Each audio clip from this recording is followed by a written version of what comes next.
हम्म।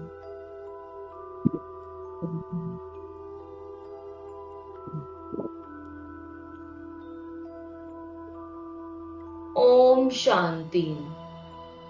आइए आज याद करते हैं अपने मीठे प्यारे शिव बाबा को एक आर्किटेक्ट के रूप में। आर्किटेक्ट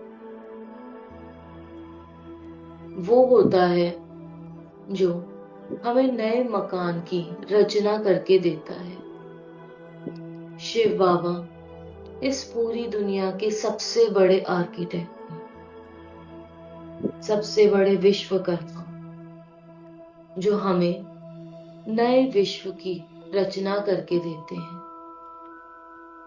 नया विश्व जिसे स्वर्ग, सत्युग या अमरपुरी कहते हैं। बाबा इतना सुंदर स्थान हम बच्चों को बना के देते हैं। आइए देखें क्या क्या प्रयास लगता है शिव बाबा को ऐसी सुंदर नगरी बनाने के लिए। सर्वप्रथम बाबा संगम युग पर आकर ब्राह्मण परिवार की संरचना करते हैं, जिसके लिए बाबा ब्रह्मा तन को तैयार करते हैं, ब्रह्मा बुद्धि तैयार करते हैं। ब्रह्मा बुद्धि अर्थात वो बुद्धि जिसके संकल्प सर्वश्रेष्ठ हो, जो अपने कर्मों से, अपने त्याग से, अपने तपस्या से, अपनी शुभ भावना से और परमात्मा के ज्ञान से ऐसी आत्माओं का सृजन करता है, जो आत्माएं देह में रहते विदेही बाप को अनुभव कर पाती हैं।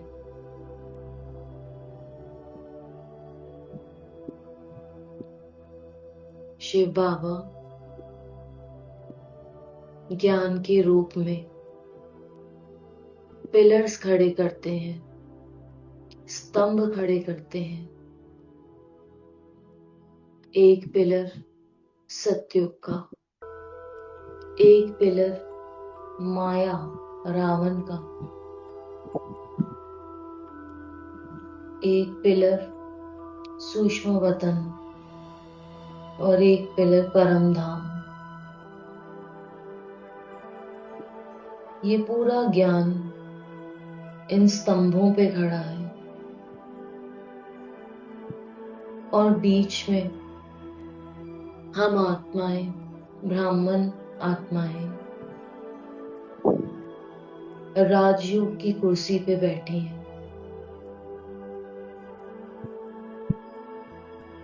शिव बाबा का संपूर्ण ज्ञान इन चार स्तंभों पर टिका और बीच में मैं राजयोगी आत्मा। इस पूरे ज्ञान की रचना करने वाले, इसको बनाने वाले शिव बाबा जानते थे कि एक राजयोगी आत्मा को माया सताएगी। वो जानते थे कि उसे सत्यों का प्रलोभन चाहिएगा। वो जानते थे बच्चे पूछेंगे ये दीदी दादियां कहाँ गई, तो सूक्ष्म वतन खड़ा किया और योग में ताकत भरने के लिए परम धाम का स्तंभ बनाया।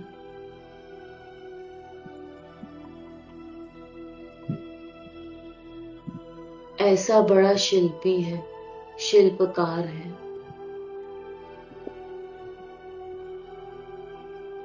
जिसे न केवल मकान बनाने आते हैं बल्कि इंसान भी बनाने आते हैं।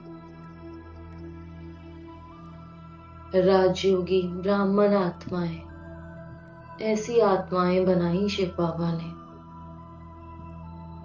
जो अपनी योग, तपस्या, डिसिप्लिन और अन्य दिव्य गुणों से भरपूर होकर बाबा की बनाई हुई नव सृष्टि को संभालने में काबिल हो। बाबा ने भी सत्युग बनाने से पहले संगम युग बनाया ताकि वो हम आत्माओं को तैयार कर सकें जो स्वर्ग को संभाल सकें। हम वो योगी आत्माएं हैं जो आने वाले समय में इस दुनिया की सर्वश्रेष्ठ रचना, जिसे बाबा वंडर ऑफ द वर्ल्ड भी कहते हैं, उसे संभालने के निमित्त बनेंगी।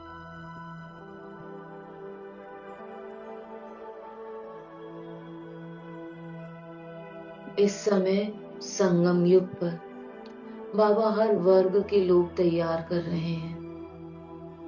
आज साइंटिस्ट भी ब्राह्मण हैं, डॉक्टर्स भी ब्राह्मण हैं, फौजी भी ब्राह्मण हैं। हर वर्ग के लोग ज्ञान सीख रहे हैं। बाबा जानता है कि आने वाले युग में बच्चों को सबकी जरूरत पड़ेगी। इसीलिए आज हर वर्ग के लोगों को वो ब्राह्मण बनाकर सत्युग के लायक बना रहा है।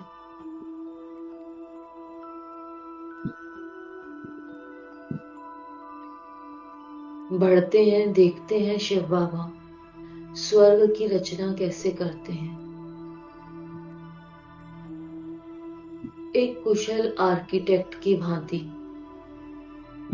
ऊपर बैठ के बाबा पहले पूरी स्पेस का, यानी पूरी की पूरी दुनिया का निरीक्षण करते हैं। ऊपर से उन्हें एक झट से ही पता चल जाता है कि कहां पर पानी होना चाहिए, कहां पर धरती होनी चाहिए, कहां पहाड़ बनाओ तो कहां नदियां बहाओ।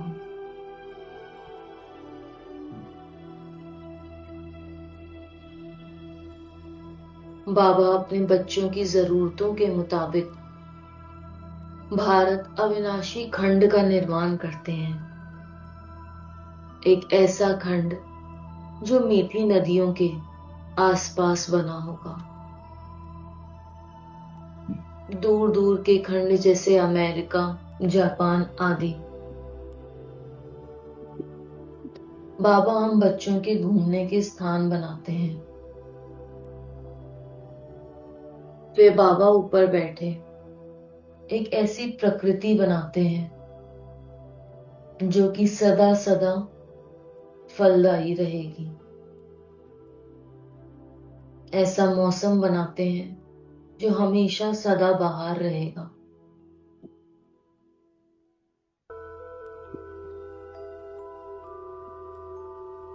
फिर बाबा घर बनाते हैं।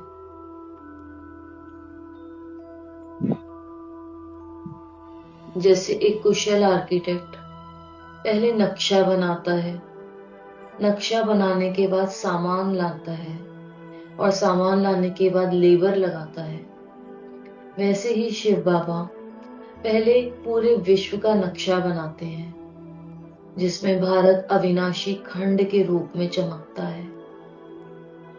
वे प्रकृति बनाते हैं जिस प्रकृति से मनुष्यों का वहां पोषण होगा। फिर मौसम बनाते हैं जो कि सदा सुखदायी होगा। और इसके बाद बाबा हमें सोने चांदी के ईंटें, हीरे की सीमेंट, सोने के पतरे की सीमेंट देते हैं।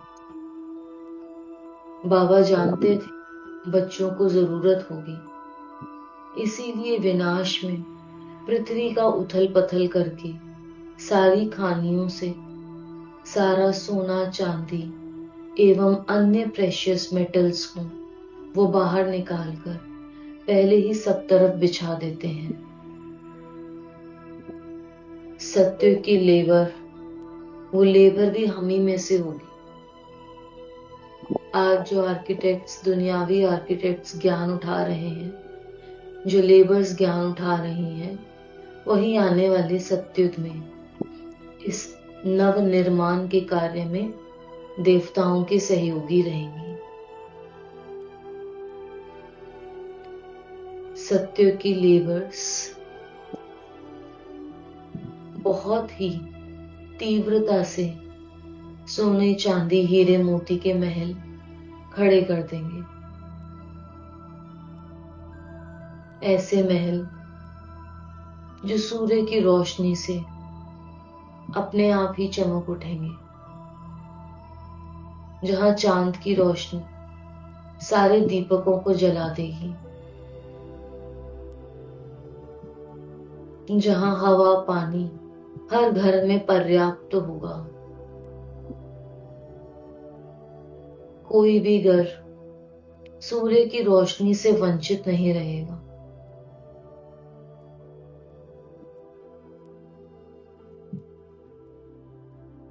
किसी भी घर में न हवा की, न पानी की, न सूर्य की, किसी भी प्राकृतिक वस्तु की कोई कमी नहीं होगी। बाबा एक ऐसा नक्शा बनाएंगे जहां पर हर चीज अपने स्थान पर एप्रोप्रिएट होगी। यानी जहां बिजली होनी चाहिए वहां बिजली, जहां पानी के नलके होने चाहिए वहां पानी के नलके। ऐसा अद्भुत ड्रेनेज सिस्टम यानी नालियों का सिस्टम जहां पर कभी भी पानी रुकेगा नहीं।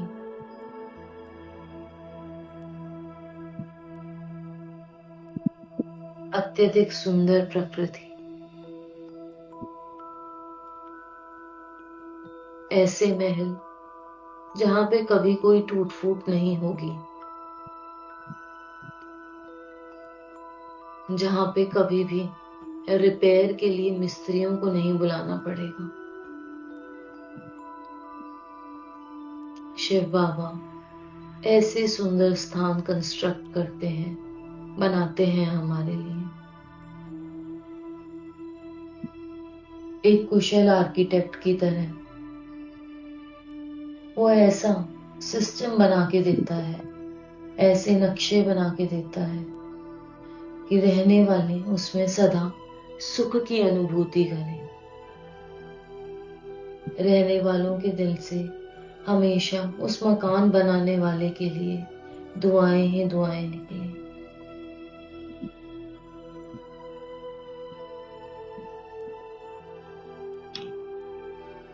ऐसा प्यारा है शिव बाबा, ऐसा मीठा आर्किटेक्ट जिसे कभी बुलाना नहीं पड़ता। एक बार उसे ठेका दे दो तो वो अपने आप ही सारे इंतजाम करके देता है।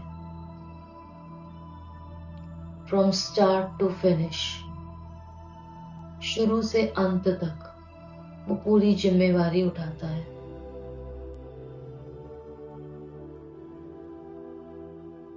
बड़े भाग्यवान हूं मैं जो मेरा होने वाला मकान, मेरा होने वाला महल, मेरी होने वाली दुनिया शिव बाबा को मिली, बनाने के लिए मिली है। ऐसा आर्किटेक्ट मुझे मिला है कि मैं निहाल हो गई।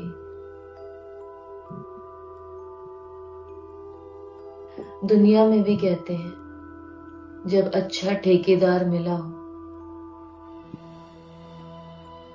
तो मैं निश्चिंत होकर बैठ सकती हूँ, मेरा काम बना बनाया मिलेगा।